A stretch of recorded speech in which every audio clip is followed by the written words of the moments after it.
Isang bahay, sinunog. Kung hindi maaagapan agad yun, kaya niya mag-double every 30 seconds yung. Sino kaya ang salarin?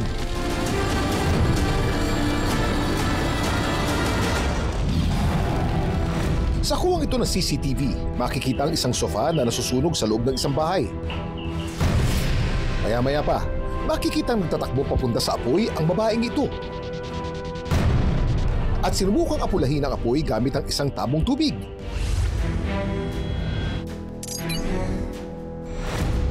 Sa Lanao del Norte naman nahanap ang babae sa video. Ang ilaw ng tahanan na si Cristina, 37 years old, at isang public school teacher.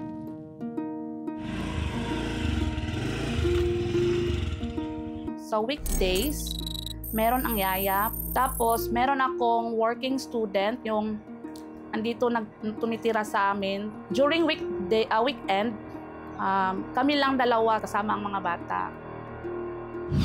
Wala naman daw kaalitan si Cristina sa kanilang lugar. Kung ganoon, sino kaya ang magtatangkang sunugin ang kanilang bahay?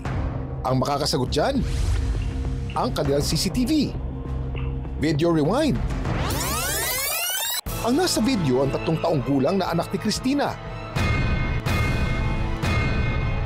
Hindi siya masyadong nagkakagala sa kapitbahay. Yung mga kagamitan ng kanyang papa, yung ama niya, yan ang kinukuha niya. Aminado si Cristina. Challenge daw talagang pagsabayin ang pagtuturo at pagiging ina sa 3 nilang mga anak. Lalo pat ang mister niya nagtatrabaho sa barko. Napaka-challenge po kasi wala po dito yung husband ko. Minsan, nahihirapan pero kinakaya naman. Tuwing weekend na nga lang daw nakakahanap ng oras si Cristina para gampanan ng mga naghihintay niyang gawaing bahay. Kaya nung isang Sabado, maaga daw siyang nagsimulang magwalis, maglinis at maglaba. Bit-bit ang anak na si Theo. Sinama ko si Theo, pinagsabihan ko na magsusunog kami para sa aming fruit trees. Magsusunog kami ng mga dahon at saka karton. Nang matapos, nakaramdam daw siya ng pagod kaya bahagyang nagpahinga sa kwarto kasama si Theo. Binigay ko sa kanya yung phone para hindi maglaro, para manood ng yung mga video ng pambata. Sabi niya, doon daw sa sala. So, pinayagan ko kasi bit-bit naman niya yung cellphone. Pero ang akala niyang abala sa pagsiselfone na si Theo, nakahanap pala ng ibang libangan sa kanilang sala. Ang napili niyang laruan, ang napakadelikadong posporo. Naku po, delikado talaga yung paglalaro ng apoy, gaya ng nangyari sa batang nakapulot ng posporo at di sinasadyang masilaban ang kanyang sofa.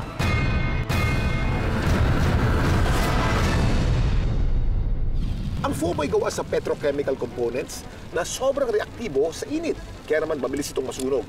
Naglalabas din ito ng toxic smoke kapag nasusunog na delikado kapag nalalanghap.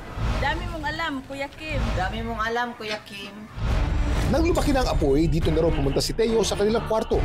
Tinawag niya ako, sabi niya, tinuturo niya yung sa sala. Nakita ko yung reflection sa apoy, sa wall. Kaya, dali-dali akong pumunta, lumabas. Sinunog pala niya yung sofa. Ang first thing na naisip ko, nasa gitna kasi yung CR namin, kinuha ko talaga yung tubig. At tinawag ko yung working student na tulungan ako kasi lumaki na yung apoy. May posibilidad po na mas mabilis pa yung pagkalat nun. Kung sakali, meron pang mas malapit na mga iba pang materials dun sa paligid ng phone.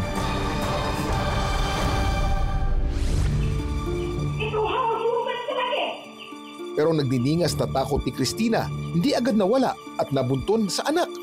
Sama lang wala ako din, he! Kamu nga doon sabihin, tulong kami! Dahil sa galit ko kasi, nagpasabihan ko, hindi ako nakatulog. Eye-to-eye contact ko siyang pinagsabihan. Pero na-realize niya ang bright side sa nangyari. Walang napahamak sa kanilang tahanan. Para sa mga bata na 3-year-old ay sila ay nasa stage kung saan nagde-develop ang kanilang brain continuously at ito yung time na sila ay nag-explore ng kanilang environment, mas nagiging curious sila at they learn, sila ay natututo. Ano siya, part ng kanyang normal development. cognitively. No? Mas maganda para sa mga magulang na huwag silang pagalitan at instead ay turuan. Matapos ang insidente, ang mister daw ni Christina ang nagalit naman sa kanya. At hanggang sa araw ng interview natin sa kanya, may tampuhan pa rin daw ang dalawa. Galit siya. Kaya hanggang ngayon, hindi ko kinausap dahil sa galit ko. Masakit na yung salitang sabihan ka ng puwang. Hindi ako puwang, no? Samantala, si Christina, natuto naman daw sa karanasang ito. At dahil magpapasko, makikipagbati na rin daw sa kanyang asawa. Ah, hello! Musta man? Ano daw ka? Daddy! Pero ayon sa eksperto, ang ginawa ni Christina, mahusay. Tama po yun, yung ginamit niyang tubig. However, may mga conditions lang din tayo na kailangan i-consider. So kung sakali na mayroong mga electrical equipment na gumagana doon sa paligid niya at nasabuyan niya ng tubig, possible po or may chance na mayroong makuryente sa kanila. Pero paalala din niya sa mga nanay at iba pang kapusong may maliliit na bata sa bahay. Dapat hindi nila po iiwan yung mga bagay katulad ng posporo na madaling makukuha po ng mga bata. Ilang tulog na lang, Pasko na. Kaya ang pasiklabi natin sa ating tahanan, pagmamahalan at unawaan. Huwag pong galit, tampuhan, at lalo na ang sunog. Delikado po yan.